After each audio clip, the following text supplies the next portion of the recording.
चलो भाई, रामलीला मंडळी जमा हो गई मोहिनी थिएटर की फिर हेराफेरी. आता मित्रांनो, यात नारद जो आहे ना, तो किती गुटगुटीत आहे बघा. ज्यानं हात वर केलाय चिपळ्या घेऊन. आणि एका शाळेचं गॅदरिंग आहे तिथं, हेच पोरं उभारली होती. म्हणजे थांबा जरा, मी जरा रेकॉर्डिंग करतो. आता चला भाग चालू करू.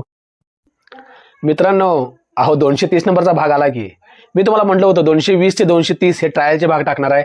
त्याच्यानंतर आपण ठरवू की गावातले भाग कंटिन्यू करायचे का नदीवरले भाग कंटिन्यू करायचे. आता मित्रांनो असं आहे की आता हा भाग तुम्ही पहा. हे डिटेल तुम्हाला मी 231व्या भागात सांगतो की नक्की आपण डिटेल काय करायला ठरवले. कारण की नदीवरले भागासाठी मला दररोजचे 5 तास या हिशोबाने 1.25 वर्ष झाली मी मेहनत करतोय. आणि आपले मोबाईलचे हप्ते फिटून 2 माईक देखील आपले गेले. म्हणजे साधारण आपण इन्व्हेस्टमेंट 70 ते 80 हजारची आहे. ते बी हप्त्यानं काढले होते, हप्ते होऊन फिटले जरा बऱ्यापैकी. शेवटचे 20,000चा हप्ता बाकी आहे. बट ठीक आहे, ते सगळं तुम्हाला जे डिटेल आहे ना, ते डिटेल मी ना एक 231वा स्पेशल भाग करतो. आणि 231व्या भागात मी काय ठरवलं हे सांगतो. आणि तुम्ही देखील काय पटत असेल, तुम्हाला तुमच्या काय आयडिया असेल तर मला कमेंटमध्ये सांगा. आणि उद्याच्या भागात आपण भेटू की आपण कुठल्या निष्कर्षापर्यंत पोहोचलो. आणि 232 पासून चालू मग आपले जो निर्णय 231ला होते त्याप्रमाणे भाग चालू. आणि हा आता वासुदेवाचा भाग पहा. वासुदेव काय म्हणतात म्हणजे मित्रांनो, मी असे व्हिडिओ करतो की जेणेकरून लोकांमध्ये काहीतरी बदल व्हावा, जेणेकरून काहीतरी चांगलं ऐकावं. आणि मी खरं म्हणजे माफी मागतो जर कोणाला वाटतं असेल की त्यांचे स्पाय व्हिडिओ मी करायला नकोत, तर खरंच मित्रांनो मी माफी मागतो. पण काय करणार, मला व्हिडिओची आवड आहे. आणि हा सध्या फ्रीचा कंटेंट करतोय. मला कथा रचून कथा घडवून बनवायचा भरपूर आवड आहे. आवड म्हणण्यापेक्षा माझ्या कथा पण भरपूर आहेत, पण माझ्याकडे टीम नाही आहे, कुठले रिसोर्सेस नाही आहेत. म्हणून सध्या मी फ्रीचा कंटेंट करतोय. पण तुमचा सपोर्ट राहिला तर आपण खूप चांगलं काम करू इथून पुढे. तर पाहत चला, पोहत चला. हा भाग पहा आणि उद्या निष्कर्षाचा भाग सांगू. चला, खुश राहा. सकाळी कामाला जाताना मला हे वासुदेव बसले दिसले आणि म्हटलं जाऊया का नको रिटर्न. तर मी रिटर्न गेलो गाडी घेऊन आणि पुन्हा त्यांचा इंटरव्ह्यू घेतला. आणि बसलेले हे जे आहेत हे वासुदेव, यांची दाढी किती भारी आहे बघा. पहिल्यासारखे काही राहिलेलं नाही. कुठल्या गावात जाणार तुम्ही? आम्ही पुण्याचे. पुण्याचे? दिग्गजला येतं का मोदी दिग्गजला? तिकडे काही काय आलो नाही. नाही का? लय वर्षात दिसले म्हणून म्हणलं. तेच सांगतो, पहिल्यासारखं काही राहिलेलं नाही. काहीच नाही ना. आता हे बुडत चालली आपली लोककला. आपली महाराजांच्या काळापासून आलेली संस्कृती ती आता बुडत चालली. बरंच चालेल ना. आता हे आम्ही केलं, आमची पुढची पिढी करेल का नाही सांगता येणार नाही. सांगते. आता जनरेशन बदललं सगळं. एवढं लांब आलं तुम्ही? पुण्यावरून आले? आम्ही ओल महाराष्ट्रात असतो. आम्ही एका ठिकाणी नसतो. पूर्ण महाराष्ट्र? पूर्ण महाराष्ट्र. आणि कधी कधी कर्नाटकात सुद्धा असतो, बेळगावला. बेळगाव. कलावती आईंच्या दर्शनासाठी असतो. हां. अनुगुळला अनुकूल. बाळकुंद्रे संत बाळकुंद्रे महाराज. ते म्हणले वर्षात कधी बघितलं नाही म्हणजे दिसले.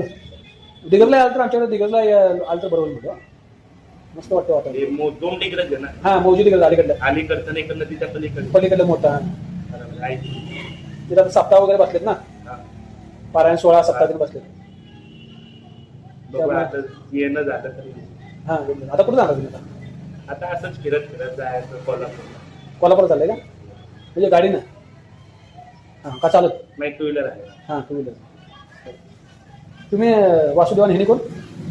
वासुदेवाचे आले. होय काय? ते टोपी घातली म्हणून ओळखा ना हो? नाही, ते खाली ठेवलं. दमून आलो असता इथं बस. हां, पाणी घेतलं नाही बरं. असं आहे. दिग्गजला आलं तर या 5 दोन्हीकडे सप्ताह बसले. तिकडं असेल तर अंतकरणातून आशीर्वाद आहे. काही चिंता करू नका. पोटीचे मारलं गेले, संघ कुणी नेलं. पण बोलत चालू सर. ना ते पहिल्यासारखं जमाना राहिलेला नाही, माणुसकी राहिलेली नाही. लोक सगळे लोक आता पैसा मानले. खरंय का? खरं आहे. पैसा आहे तर सगळं. पैसा आहे सगळं म्हणलं. पण ते पहिल्या लोकांना नव्हतं पैसे. पहिला लोकांना पहिला दारातून दुश्मन जाऊ दे, त्याला चहा पाणी प्यायला लोक बोलवून. दारातून भाऊ जरी त्याला दरवाजा बंद करतात. आहे का नाही आजकालची जनरेशन तशी आहे सध्या. बेकार जनरेशन. काल तर त्या पोरगीचा व्हिडिओ आलाय, ते चिठ्ठीसमोर रील करायला त्या पुण्याचा बघितला का? मुंबई का कुठलं तर आहे, मुंबईच आहे. मुलं बापाची मागं चिठ्ठ्या जायला लागल्या आणि पुढं रील करायला लागले, व्हिडिओ करायला लागले. म्हणजे असं इंस्टाग्राम. हां, इंस्टाग्रामवर.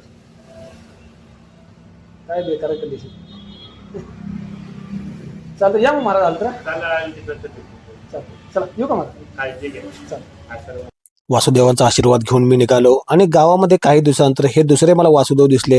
आणि गावातील हे एक ब्लॉगर आहेत कसबे डिग्रज मधील, यांचे व्हिडिओ हे करत असतात. त्यासाठी त्यांनी वासुदेवाचे व्हिडिओ करल्यात आणि मी देखील थांबलो इथे आणि थोडंसं रेकॉर्डिंग केलं त्यांचं.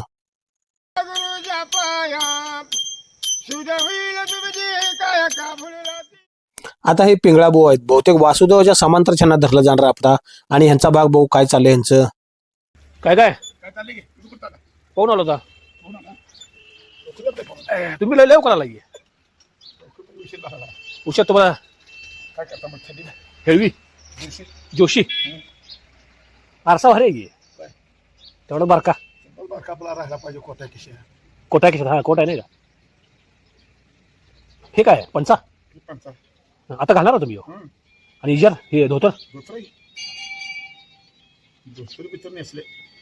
पलीकडे येणार नाही पलीकडे मौजी करला 2 दिवसात 2 दिवस या की आमच्याकडे हे हेळवी भाऊ आहेत म्हणजे जोशी भाऊ आणि त्याने आता पटका बांधा लागलेत. आणि त्यांनी मला सांगितलं की तू म्हटलं इकडे कसं काय पावा येतो डिग्रज सोडून. मी म्हटलं मौजी डिग्रज पलीकडलं आपलं गाव हे कसबी डिग्रज मध्ये फक्त एक छोटासा पूल आहे आणि आपल्या गावात लोक लय पवत नाहीत तिथं लोक लय पवायला असतात मग इकडे होतोय मग मगर वगैरे अटॅक करेल का आपला भविष्यात विचारलं तर ते म्हणले नाही म्हटले मगर ही गढूळ पाण्यात अटॅक करते आणि आता सध्या निवाळ पाणी आहे. ठीक आहे म्हटलं बाबा चांगलं होऊन दे. जबरदस्तच जबरदस्त करा लागते वासुदेव म्हणा किंवा हेळव्यांना म्हणा ही ग्रामीण भागात सकाळी येणारे मंडळी आहेत त्यांचं प्रमाण खूप कमी झाले. कसा एक नंबर खणखणीत आवाज आहे आणि आतून साहेबीनबाईचा आवाज आला की नाही मालक शेताला गेलेत साहेब शेताला गेलेत. आता मित्रांनो भाग एंड करायची वेळ झाली. जाताना गॅदरिंगच्या भागासंदर्भात मुलं उभारली होती आणि गुटगुटीत नारद आणि शेतकरी जो झालाय हा त्याने किती भारी केसात पावडर ओतून केस पांढरे केले बघा. आता उद्या भेटू काय निर्णय झाला त्या भागात शेअर करत चला सबस्क्राईब करा आणि पाहत चला.